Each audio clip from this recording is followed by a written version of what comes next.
Donc je vais essayer de gagner un peu de temps par rapport à tout à l'heure. On va rattraper le temps. Au lieu d'avoir 20 minutes, je vais essayer de le faire en 10-15 minutes. On va faire quelques slides et on va voir un peu qu'est-ce que SquaredUp, qu'est-ce que le produit SquaredUp. Donc je vais faire une démonstration. J'ai nommé ça atteindre l'observabilité unifiée avec data mesh, une traduction anglais-français. Je ne sais pas si ça a du sens, donc on va parcourir ça en quelques slides. Avant de commencer, il y a plein de slides que je ne vais pas faire. Donc, SquaredUp, ça a été fondé en 2011. Notre cœur de métier, c'est de faire des dashboards, des tableaux de bord. On a une solution on-prem data center pour des dashboards pour du produit Microsoft, en fait. Et récemment, on est passé sur un produit SaaS Cloud qui permet de faire des dashboards pour un nombre important de données, où que se trouve la donnée. On a déjà plus de 500 entreprises clientes. Moi, je suis chef de produit à SquaredUp et j'ai 20 ans d'expérience dans l'industrie informatique. Et si je réduis ça, et le logiciel. On va avancer, on va passer ça. Les 4 défis de l'observabilité en entreprise, donc tels qu'on les conçoit nous. Donc, connecter les silos, je crois que... Vous allez voir, les 4 défis ont déjà été abordés, je pense, énormément ce matin, donc je ne vais pas trop non plus y insister, mais établir les corrélations entre les sources de données, collaborer entre les équipes. On part du principe qu'en entreprise, on a souvent plusieurs équipes qui sont responsables de différents aspects d'une ou plusieurs applications, qui utilisent un ou plusieurs ou énormément d'outils différents. Et on part du principe que pour nous, les équipes sont libres de choisir l'outil qu'elles préfèrent, quel que soit le type de monitoring qu'elles souhaitent faire. Donc, on a des données sur le cloud, on a des DevOps qui utilisent leurs propres produits de déploiement de software, des APM, des serveurs, il faut monitorer le réseau, la sécurité, etc. Donc, notre objectif, nous, c'est de pouvoir se connecter à toutes ces sources de données. Mapper les dépendances, donc ça c'est la partie plus, on va dire, métier, c'est-à-dire pouvoir faire remonter un microservice et le connecter à l'application, à la tête d'application, qui va pouvoir être visualisé par les managers à différents niveaux, on va dire. Voilà. S'aligner sur les objectifs d'entreprise, encore une fois, on est sur la partie métier, on en a beaucoup parlé aujourd'hui. Je vais passer un peu tout ça, que ce soit des business KPI, le service desk, les coûts, la partie DevOps, analyse développeur, etc. Et pour avoir une vue d'ensemble, pour pouvoir communiquer à sa leadership l'état d'une application, d'un service ou quoi que ce soit. Et l'approche que l'on a, je vais passer ça aussi, l'approche que l'on a choisie, le titre est terrible et très mauvais. J'ai traduit ça d'anglais en français, donc ça n'a aucun sens. Mais bon, typiquement, comment est-ce qu'on amène cette donnée dans des dashboards? On peut le faire en mode data warehouse, c'est-à-dire qu'on va prendre la donnée là où elle se trouve et puis on va la transférer de façon centralisée et organisée. C'est complexe, ça peut devenir inflexible, c'est pas très scalable non plus. On peut se mettre en mode data lake, c'est-à-dire que la donnée, les logs, les métriques, les traces, on les met chacune, encore une fois, centralisée, non organisée. Le principe du data lake, c'est que ça peut être très coûteux et puis que finalement, on a plein de données partout, mais on ne sait pas où aller rechercher la donnée, quelle est la donnée la plus importante. Nous, ce qu'on a choisi, c'est dans notre produit, vous allez voir ça rapidement tout à l'heure, c'est le data mesh, c'est le maillage de données, c'est-à-dire que la donnée reste où elle est.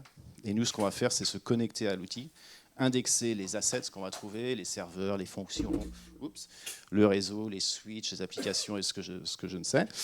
Et ça permet en théorie d'être plus évolutif, adaptable et rentable. Donc SquaredUp, portail d'observabilité unifié. Donc on a une première couche, la couche de données. Donc on accède à 70 même outils différents, que ce soit du AWS, GCP, Azure, du cloud, tous les outils qu'on a vus tout à l'heure. On s'y connecte, on organise la donnée, on indexe tout ce qu'on trouve. Et ensuite, on a la couche contextuelle. Donc là, on va faire des corrélations entre les outils, entre les assets, de la modélisation de services, les KPI, définir l'état, comment est-ce qu'on veut mesurer les applications et les microservices. Et ensuite, on a la couche présentation, ce qui est un peu notre cœur de métier. Donc, on va, sans plus attendre, passer à la démo, parce que c'est un peu plus intéressant, je pense. Voilà. Donc ça c'est le produit SquareUp. Pardon. C'est une solution en ligne, SaaS. Il y a une version gratuite, on peut s'y connecter euh, quand on crée un compte en gros. Et la première chose qu'on fait, on choisit où est-ce qu'on veut se connecter. Donc on a 70 sources de données, on a des databases, on se connecte aussi en direct sur des outils APM. Bref, on a un florilège d'outils et on peut aussi se connecter en Web API. Si l'outil n'est pas ici, on peut utiliser une Web API pour se connecter à la donnée. Et une fois qu'on s'est connecté à la donnée, si j'arrive à retrouver, voilà, on va commencer à indexer. Donc, par exemple, ici, on est connecté sur AWS, un environnement démo qu'on a créé. Et donc, on va commencer à découvrir ce qu'on peut y trouver. Donc, on a ici des fonctions, des tables, des bases de données, des API Gateway. Et on va pouvoir déjà, dans un premier temps, offrir la possibilité d'explorer un peu ce que le SquareUp nous découvre. Donc, encore une fois, la donnée n'est pas stockée, elle reste là où elle se trouve. Ce qu'on fait, c'est qu'en temps réel, on va aller chercher les métriques qu'on a définies, donc concurrent execution, duration. Là, on est sur une lambda, une fonction dans AWS. On a à droite les propriétés du service et on commence aussi à faire de connecter en fait un peu les données entre elles. Donc c'est un peu le début, si on veut, d'un data mesh. L'idée, c'est que pour l'utilisateur, la première chose à faire, c'est probablement commencer à créer des dashboards. Donc là, on est sur une application qu'on appelle le Lego Swag Store. C'est une application qui nous permet de construire, comme aujourd'hui, en haut, je ne sais pas si vous avez vu, on peut construire des Lego en temps réel. C'est un peu ce qu'on appelle le swag. Donc c'est une application qui existe, qu'on a créée. Donc dans cette application, on a un dashboard e-commerce qui nous permet de visualiser, on va dire plutôt la partie métier en fait. Quelles sont les figurines Lego les plus commandées, combien de temps ça nous prend de les construire, combien ça nous coûte, c'est sur AWS, donc on a un coût derrière pour faire tourner cette application et construire ces Lego, on va dire, en temps réel, et d'autres informations, donc typiquement un dashboard qu'on va pouvoir mettre dans son bureau, accessible, on va dire, à une audience assez élargie. Et puis après, on va pouvoir avoir des métriques encore un peu plus métier, toujours un peu plus métier, les SLO par exemple. Donc encore une fois, là, on est connecté sur AWS, on a de la donnée dans BigQuery, GCP, ça tourne aussi un peu sur Azure. Donc on est connecté sur toutes ces sources de données, comme on peut le voir ici à gauche, AWS, on déploie avec CircleCI, Pingdom, ça nous permet de faire le Real User Monitoring. Et donc, on a défini, on va dire, notre application, quelles sont les données les plus importantes. Et après, à partir de ça, on peut commencer à inviter d'autres collègues à rejoindre c'est un peu un outil de collaboration, si vous voulez, pour que chaque équipe, finalement, commence à définir le service excusez-moi pour mal m'exprimer, le service auquel elle est responsable, si ça a du sens. Donc par exemple, sur cette application, on a des microservices qui sont connectés en bas, donc on a un service pour un account service, inventory service. Donc il y a plusieurs équipes qui sont chacune responsables de ces microservices. Et chacune des équipes va pouvoir librement créer son microservice, automatiquement si elle le souhaite avec Terraform en API ou manuellement également. Ils vont se connecter à leurs données qui les intéressent, ils vont commencer à créer des dashboards et ils vont commencer à définir quels sont pour leurs services, leurs KPI clés et leurs métriques les plus importantes. Une fois qu'ils ont défini ça, ça remonte jusqu'en haut de l'application si on veut. Et au bout d'un certain temps, on va se retrouver avec le dashboard type métier, on va dire, rouge, orange, vert, qui va si je reviens plutôt par ici, pardon, voilà, un dashboard assez type qui va nous dire, voilà, ici j'ai 9 applications que j'ai déjà définies, celles qui m'intéressent, c'est les Tier 1 et les Tier 2. Donc voilà, j'ai 9 applications, c'est pas très enchantant, il y en a 4 qui sont en rouge, notamment le Lego Swag Store. Donc là, ce que je peux faire, c'est soit cliquer dessus et commencer à comprendre qu'est-ce qui se passe. Je peux aussi aller voir dans la map view, la cartographie, commencer à m'apercevoir que le Lego Swag Store, il a plusieurs types de services sous-jacents et essayer de comprendre peut-être la raison pour laquelle ce service, par exemple, est en rouge.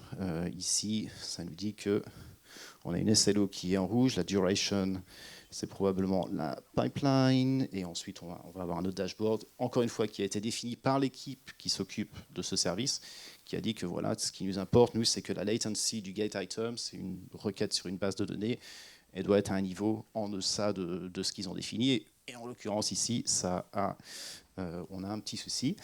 Donc quand on ajoute on va dire une métrique sur ce tableau de bord, on va commencer, enfin la prochaine étape, c'est de faire du monitoring, se dire voilà, j'ai réussi à récupérer ma latency, donc ça provient on va voir ça rapidement, ça provient de AWS pour cet objet qui doit être une base de données, j'imagine. Voilà, la AccountDB. Et ensuite, on peut dire, voilà, voici les seuils, si ça dépasse 5 ou 2 ou je ne sais quoi, je peux ensuite créer en fait un moniteur, ce qu'on appelle un monitor. Et ce monitor, il va en gros faire que le dashboard devient rouge, l'entité microservice devient rouge, et on crée comme ça un peu une cartographie et la santé complète en fait de l'application.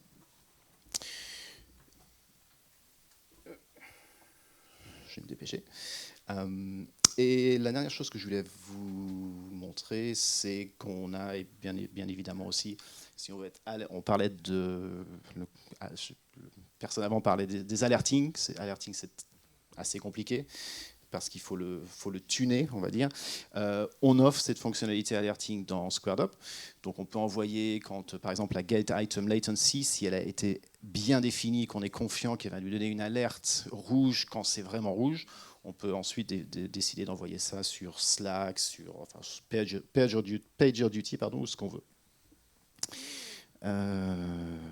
Voilà, je pense que c'est à peu près le tour. Donc je vais revenir à ma présentation. Voilà. On a jeté un coup d'œil. Ça, c'est un client qui utilise notre produit. On parlait tout à l'heure comment est-ce qu'on amène l'observabilité en fait en entreprise. Comment est-ce qu'on amène toutes ces équipes à travailler, on va dire, de façon coordonnée. Notre outil permet petit à petit en fait d'amener ces équipes dans cet outil. C'est-à-dire qu'on va créer l'application, on va peut-être récupérer les KPI, on va commencer à partager le dashboard et on va avoir des retours de managers qui nous disent super, c'est rouge, mais là pourquoi c'était vert l'autre jour, là c'est rouge, qu'est-ce qui se passe, ou c'est mal défini. On va peut-être dire c'est parce qu'il y a un déploiement qui a eu un problème. Donc on peut amener l'équipe DevOps, leur demander de créer leur propre microservice, leur propre dashboard et d'intégrer ça au fur et à mesure en fait dans la plateforme. Voilà. Et je vais finir par là. Donc on est en haut, dans le stand, avec mon collègue Augustin. Vous pouvez en savoir plus sur notre site. Si vous souhaitez me contacter, mon adresse email et mon LinkedIn tout en bas. Voilà. Merci.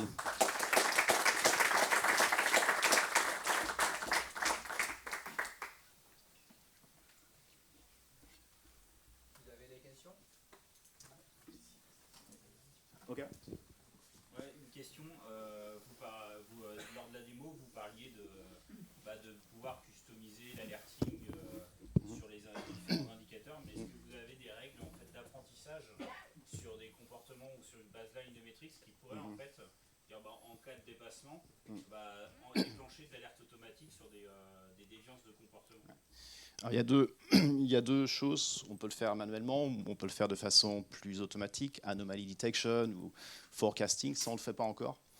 On peut le faire manuellement. Ce que j'ai pas fait voir, c'est si par exemple je récupère une donnée, la get item latency que j'ai récupérée tout à l'heure. Donc la donnée arrive.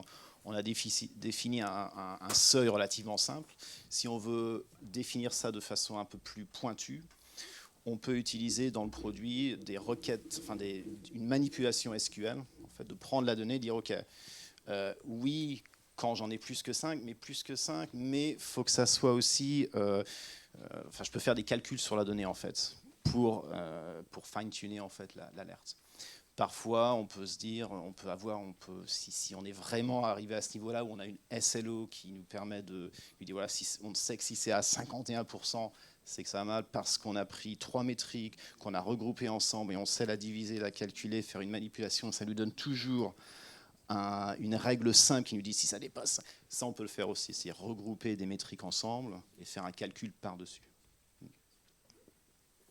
Pour poursuivre la question, effectivement, vous dites qu'on peut faire des calculs, mais est-ce qu'on peut prendre en compte, parce que maintenant ce qui se fait pas mal, c'est des corridors plutôt que des seuils fixes. Est-ce qu'on peut être justement dans cette logique carrément de corridor pour dire, effectivement, avec des problèmes de saisonnalité ou autre chose, je regarde si mon point est dans le corridor ou à l'extérieur avant de déclencher l'alerte. Tout à fait, oui. C'est-à-dire, après, là, du coup, on va se retrouver sur des données où on a besoin de saisonnalité, peut-être sur les 12 derniers mois. Donc, on va créer une requête, on va demander l'information va provenir, je ne sais pas de quel système, on va la demander sur les 12 derniers mois. Par-dessus, on va faire une analyse qui va peut-être définir ce corridor. Et ensuite, voilà, si on est dans ce corridor, tu m'alertes. Si on n'est pas dans ce corridor, tu ne m'alertes pas. Donc, du coup, on n'utilise pas les seuils que je vous ai montrés tout à l'heure. Les seuils, on les prédéfinit soi-même dans la façon dont on détermine, dont on définit la donnée en fait de base. Ouais. Vous pouvez récupérer des métriques de plusieurs types de sources de données. Est-ce que vous pouvez récupérer aussi des alertes, justement Oui, bien sûr. Justement, les alertes, les afficher dans les documents. Oui, tout à fait. Ouais. Les alertes, en fait, les 60 plugins qu'on a, en fait, on les a créés et standardisés nous-mêmes. Donc, sur ces plugins, on a des metrics, des logs et des alertes. On ne fait pas encore de tracing parce que c'est un niveau encore un peu plus... C'est très complexe pour nous. Mais les alertes, oui, bien sûr. Et ce qui nous importe, nous, c'est... pour tout le monde, j'imagine, c'est d'avoir des alertes avec du contexte. Donc l'alerte en elle-même, des fois, même si on récupère une alerte, je ne sais pas, d'un système, n'importe quel système, il faut aussi avoir le contexte à côté. Donc oui, on récupère les alertes, mais on peut aussi montrer le contexte en fait autour. Oui. Pardon. Alors, votre solution, c'est bien en fait, c'est que vous n'imposez pas aux clients de changer leurs outils.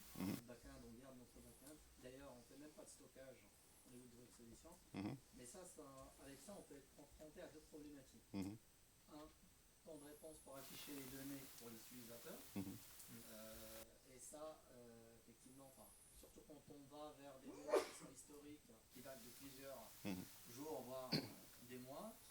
Un, et deux, on peut avoir un impact sur les solutions back-end en termes, quand on lance des requêtes trop violentes. Comment vous gérez cet aspect-là? Ça, c'est c'est ce qu'on essaie de faire pour le mieux, c'est ce qu'on fait. C'est-à-dire quand on se connecte à AWS ou Azure et qu'on doit récupérer, par exemple, le coût d'une souscription Azure, par exemple, ou on va dire peut-être même le coût d'un serveur dans Azure, qui est théoriquement possible. C'est vrai que si on va sur Azure, qu'on lui demande le coût sur les 12 derniers mois, ça va planter. Donc on doit faire un travail, Azure nous permet de lui demander précisément, donne-moi l'information sur les 12 derniers mois, mais à la journée, pas à la minute.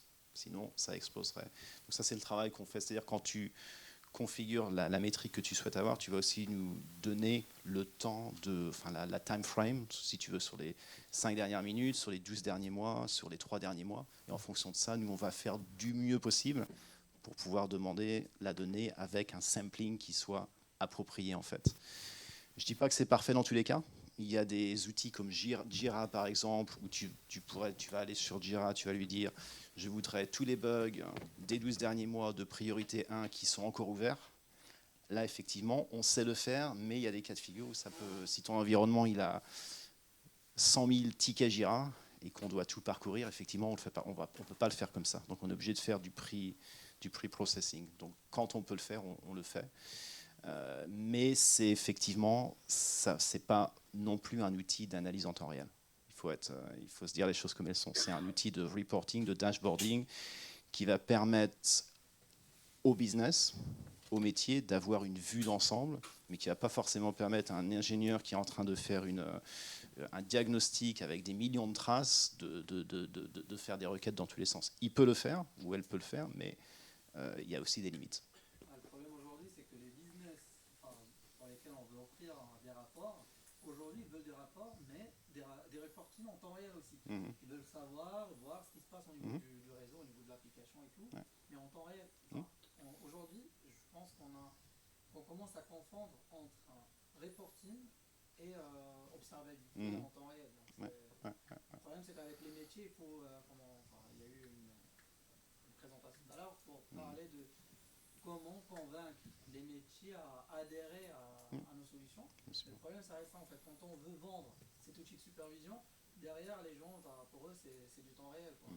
Après, le temps réel, ça se définit d'une entreprise à une autre. C'est pas la même Bien chose. sûr. Si je vais voir mon manager, que je lui dis est-ce que tu as besoin de suivre le coût de l'application, il va me dire bien sûr, il me les faut. Si je lui dis et qu'est-ce qu'il te faut, il va dire idéalement n'importe quand je vais dans le système, je veux voir les coûts, je veux voir du premier du mois jusqu'à maintenant. Si tu dis ouais, mais combien de fois tu vas dans le système, est-ce que ce serait peut-être pas plus judicieux que je t'envoie les coûts si ça dépasse un certain seuil, et tu peux les consulter tous les jours? Peut-être la réponse sera oui aussi. Donc il y a un travail à faire, je pense aussi, entre les attentes d'un utilisateur et ce que tu peux lui offrir, et essayer de trouver un moyen tout ne peut pas être en temps réel. Comme vous voulez. Là, en fait, si j'ai bien compris, vous allez capter l'information issue de différentes plateformes pour tout fédérer en un seul point. Donc c'est un choix. Donc en fait, ça veut dire que vous allez opérer des flux entrants vers des outils de production. Comment en fait vous répondez aux problématiques de sécurité, c'est-à-dire d'aller requêter en fait en flux entrant des éléments du système d'information, et quid, comme on peut voir en gros sur certains périmètres clients, c'est no way d'aller interroger des éléments de production comme des bases de données de prod. On va plus, on va dire, c'est soit l'applicatif qui va pousser, voire même on voit des tendances d'aller vers du full push. C'est-à-dire qu'aujourd'hui, un outil de monitoring qui fait de la collecte active est une surface d'attaque potentielle. Et dire que par rapport à ça, en fait, comment vous répondez en fait au RSSI Il y a plusieurs approches. Donc déjà, quand on se connecte on va dire aux Big Three, donc AWS, Azure, GCP, eux ont leurs API sont faites pour justement protéger le système production, c'est sécurisé. Enfin, il y a un tas de comptes à créer, d'access key, etc., etc. Donc là-dessus, il n'y a pas trop de soucis.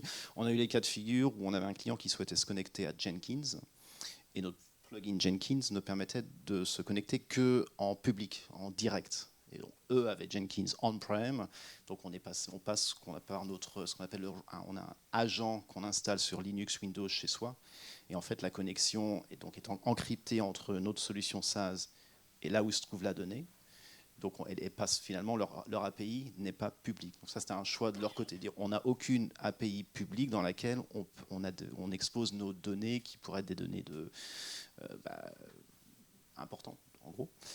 Donc ça, c'est l'autre point. Et après, on est aussi à la merci on va dire, quand on se connecte à Jira, par exemple, ou à d'autres outils, est-ce que le client est prêt à créer une API key pour Jira qu'ils vont lui donner?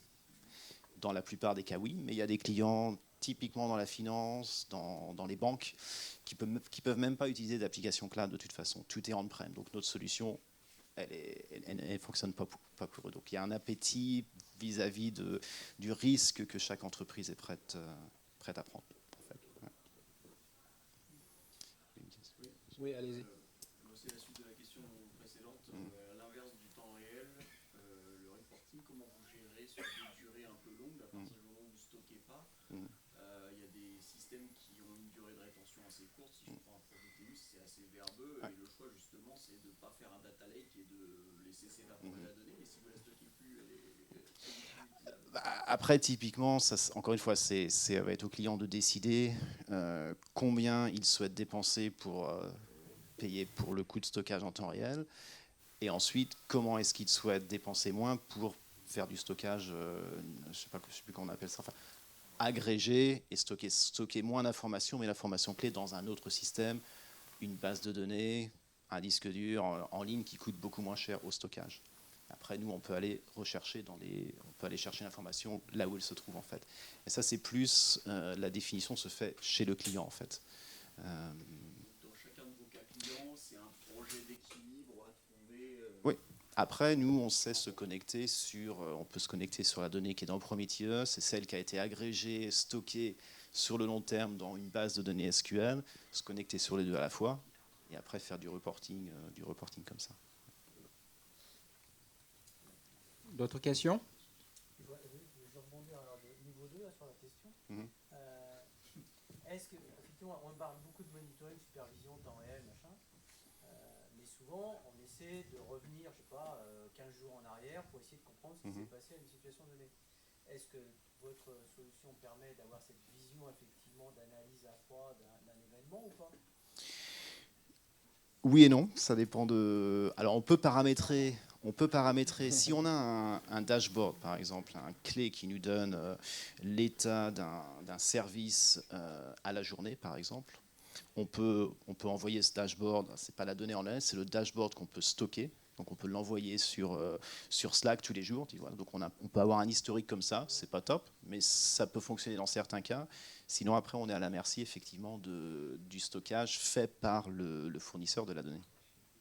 Donc c'est vrai que si vous êtes sur des logs que vous purgez tous les jours et que vous voulez revenir 15 jours en arrière, bah, c'est pas possible puisque nous on ne stocke pas la donnée.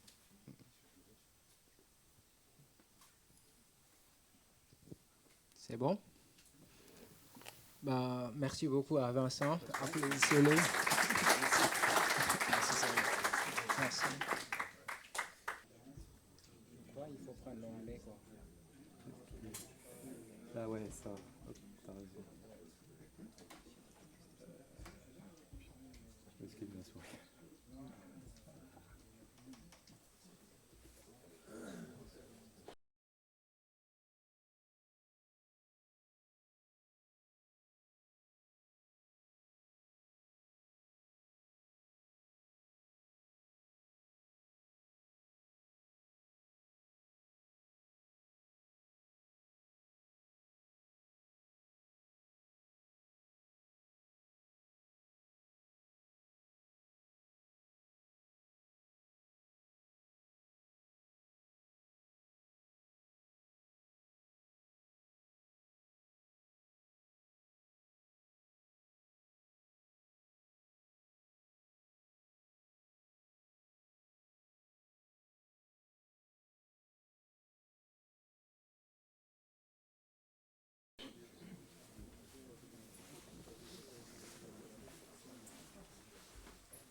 Hop, voilà. Cool. C'est bon. Allez, Yes. je pense à déconnecter après si tu peux quand même me faire penser, tu sais, que j'ai mon compte Google de connecter Ah ouais. dessus.